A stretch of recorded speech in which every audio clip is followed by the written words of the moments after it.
Shalom sahabat RPKM yang diberkati oleh Tuhan dan sahabat Facebook yang terus setia mengikuti program RPKM. Renungan Pengajaran Kata Roh Ministry. Apa kabar? Saya percaya kita semua dalam penyertaan dan senantiasa diberkati oleh Tuhan. Karena Tuhan kita sungguh baik dan sangat luar biasa dalam kehidupan kita. Tuhan yang mengasihi kita dengan kasih yang sempurna dan tidak pernah meninggalkan kita sekalian. Puji nama Tuhan dalam kesempatan yang berbahagia yang baik ini kembali saya pendeta dan berputar mengajak Bapak Ibu Saudara untuk mendengarkan firman Tuhan, renungan firman Tuhan dengan topik yang sangat menarik, yang luar biasa, itu hamba yang disukai tuannya. Hamba yang disukai oleh tuannya. Jadi hamba itu bukan berarti harus pendeta atau penginjil, majelis gereja ataupun melayani gereja. Jadi hamba, semua kita menjadi hamba. Baik mereka yang bekerja di sekuler ya sebagai bisnismen ataupun yang lainnya yang sedang kuliah, belajar, kita semua hamba. Pokoknya orang-orang yang sudah percaya kepada Kristus adalah hamba Tuhan yang diberikan kepercayaan melayani.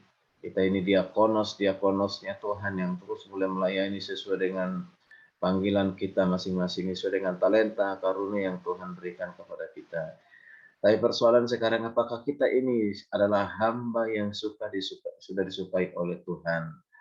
Apakah kita sudah disukai oleh orang-orang yang ada di sekitar kita, yang memimpin kita, atau pemimpin kita dalam, kalau di gereja itu gembala, kalau di tempat pekerjaan yaitu berarti pimpinan, mungkin itu tingkat manajemen, direktur, manajer maksudnya, direktur dan yang lain semuanya, ataupun mandor atau siapapun itu yang dipercayakan dari pemimpin kita. Apakah kehadiran kita adalah orang-orang disukai, bahkan orang-orang yang rindukan. Itulah sebabnya dalam kesempatan ini, dalam 2 season ini saya akan menyampaikan bagaimana menjadi hamba yang disukai oleh tuannya atau menjadi hamba yang disukai oleh tuannya.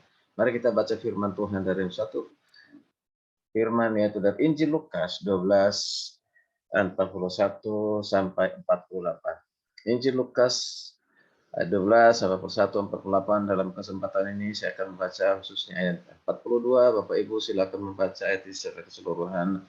Nanti ayat-ayat berikutnya akan dijelaskan dalam penyampaian renungan ini. Bapak Ibu saudara Tuhan, firman Tuhan berkata demikian di ayat 42, Injil Lukas 12 42. Jadi siapakah pengurus rumah yang setia dan bijaksana yang akan diangkat oleh Tuhan yang menjadi kepala atas semua hambanya untuk memberikan makanan kepada mereka pada waktunya. Sekali lagi, jadi siapakah pengurus rumah yang setia dan bijaksana yang diangkat oleh tuannya? Yang diangkat oleh tuannya menjadi apa? Menjadi kepala atas semua hambanya untuk memberikan makanan kepada mereka waktunya. Wow, luar biasa. Inilah ucapan Yesus di depan para muridnya ya, para 12 rasul. Berarti ini hanya untuk para rasul, tapi untuk kita semua yang sudah dipercayakan menjadi hamba Tuhan. Bapak Ibu saudara yang kasih Tuhan, salah satu panggilan Tuhan yang sulit dilakukan oleh orang percaya itu apa? Adalah menjadi hamba. Yaitu menjadi hamba. Kenapa? Karena hamba itu sepertinya katakan budak, pelayan. Banyak kan orang maunya dilayani, diservis dengan baik, tapi tidak mau dilayani. Apalagi kalau dia udah punya kedudukan, jabatan, dermawan, kaya, yang lain. Biasanya itu lebih banyak ingin dilayani daripada melayani. Tapi banyak juga, ya kita temukan juga sekalipun dia punya jabatan, uang, harta, tapi dia tetap punya hati untuk melayani. Luar biasa, puji Tuhan. Tapi masih banyak. Nah, Bapak Ibu yang kasih Tuhan, saya katakan tadi, yang paling sulit dilakukan oleh orang percaya yaitulah mau jadi hamba. Maunya apa? Tuan. Nah, itu dia. Nah, tadi di sini kita kurang menyadari bahwa sebagai orang percaya, kita ini menyandang status sebagai hamba Tuhan. Diakonosnya Tuhan. Dalam Kolose 3 ayat 24b berkata, ya Tuhan berkata begini, Kristus adalah Tuhan dan kamu adalah hambanya. Jelas, Tuhan kita siapa? Adalah Kristus. Dan kita ini siapa? Hambanya. Jadi tidak mudah menjadi orang percaya yang benar-benar memiliki hati hamba, Bapak Ibu. Mengapa? Karena kecenderungan setiap orang adalah ingin menjadi tuan, ingin menjadi terbesar, ingin menjadi pemimpin, ingin dilayani tapi tidak mau melayani, ingin selalu memerintah tapi merasakan keberatan jika harus menerima perintah. Kalau dia perintah merasa dia menempatkan diri sebagai pembantu gitu ya, luar biasa. Nah, sahabat RPKM yang diberkati oleh Tuhan dan juga sahabat Facebook, ketika kita diselamatkan oleh pengorbanan Kristus di kayu salib, sudah dikatakan dalam Roma 6 ayat 18-19 berkata demikian. Kamu telah dimerdekakan dari dosa dan menjadi hamba kebenaran. Demikian halnya kamu sekarang harus menyerahkan anggota-anggota tubuh menjadi hamba kebenaran yang membawa kamu kepada pengudusan. Luar biasa, puji Tuhan. Jadi pengorbanan Yesus di kayu salib adalah untuk memerdekakan kita dari dosa, membebaskan kita dari dosa supaya kita jangan tinggal dan hidup dalam perbuatan dosa, tetapi kita menjadi hamba kebenaran. Yesus adalah Tuhan, kita adalah kebenaran. Maka kita pun harus hidup dalam kebenaran. Kita menjadi hamba kebenaran. Luar biasa, puji Tuhan. Nah, karena Kristus telah memerdekakan kita dari dosa itu, sekali lagi mengatakan, dan menjadikan kita hamba kebenaran. Sekarang apa menjadi tugas kita? Tugas kita adalah menghambakan diri sepenuhnya kepada Tuhan kita.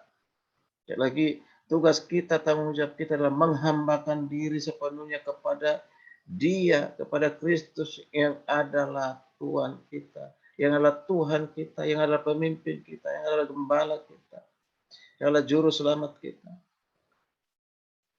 Menghambakan dan juga melayani, selalu menyenangkan hatinya, kapanpun, dimanapun, melalui perkataan kita, sikap kita, perbuatan kita, semuanya harus menyenangkan Tuhan, menyenangkan Tuhan kita.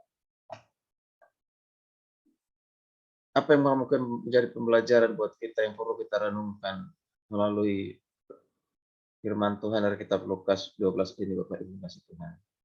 Yaitu apa? Bagaimana cara menyenangkan hati Tuhan kita. Bagaimana menyenangkan hati Tuhan. Ada beberapa hal yang kamu sampaikan. Yang pertama, saya kasih Tuhan. Seperti apa dikatakan di ayat 23, perhatikan ayat 23 berkata demikian.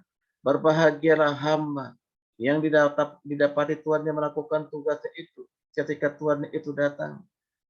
Perhatikan, berbahagialah hamba yang didapati ngapain? Didapati melakukan tugasnya, didapati melakukan tugasnya ketika Tuhan itu datang. Luar biasa. Artinya apa? Yang pertama, hamba yang rajin bekerja. Jadilah hamba yang rajin bekerja.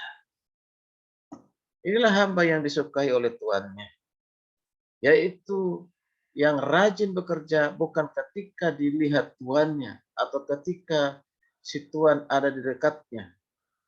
Tetapi dia tetap rajin sekalipun tidak dilihat oleh tuannya. Sekalipun tuannya itu pergi, sekalipun situasi atau kondisi tampak kurang menyenangkan, karena ia menyadari tugas utamanya adalah bekerja keras dan melakukan semua tanggung jawab yang dipercayakan kepadanya. Inilah hamba yang disukai oleh Tuhan. Bahkan disukai oleh Tuhan kita di dunia ini. Siapa Tuhan kita? Pemimpin kita. Jadi jangan bekerja supaya dilihat. Jangan bekerja keras rajin supaya ketika dilihat, ketika diawasi. Tapi ketika pemimpin kita tidak ada, maka kita bekerja seadanya. Malas-malasan, dia kreatif, dia proaktif. Tapi ketika ada pemimpin, baru kita rajin untuk melakukannya. Ini namanya asal Bapa senang, artinya pemimpin kita senang. Seketika, tentu tidak demikian. Kita harus mengatakan, asal Yesus senang, asal Tuhan senang. Ya diawasi atau tidak, saya mau tetap bekerja. Saya mau tetap bekerja dengan rajin, dengan keras. Haleluya, puji Tuhan. Wow, kalau seperti ini, pelayanan bisa lebih maju, gereja bisa lebih maju, perusahaan bisa lebih berkembang, membawa keuntungan yang besar bagi perusahaan itu jika karyawannya melakukan hal-hal yang seperti ini. Luar biasa, Bapak Ibu kasih Tuhan. Jadi peringatkan kita kembali, marilah kita menjadi hamba yang disukai oleh Tuhan. Yang pertama tadi, menjadi hamba yang rajin. Menjadi hamba yang rajin. Itulah yang disukai oleh Tuhan. Jangan kita menjadi hamba yang malas, hamba yang hanya bekerja karena diawasi. Tidaklah demikian, Bapak Ibu. Tidaklah demikian. Ini penting untuk kita bersama-sama. Luar biasa. Jadi di akhir dari renungan ini maka sampaikan kepada kita bahwa penting buat kita untuk menjadi hamba yang rajin bekerja. Nah, lalu kita perhatikan, Bapak Ibu, apa yang kita dapatkan atau apa yang didapatkan orang yang rajin bekerja. Pasti banyak yang akan kita dapatkan. Keuntungan. Banyak keuntungan. Betul. Jadi dikatakan dalam Amsal 10 ayat 4, tangan orang rajin menjadi kaya. Wow, luar biasa. Kaya karena kerja keras.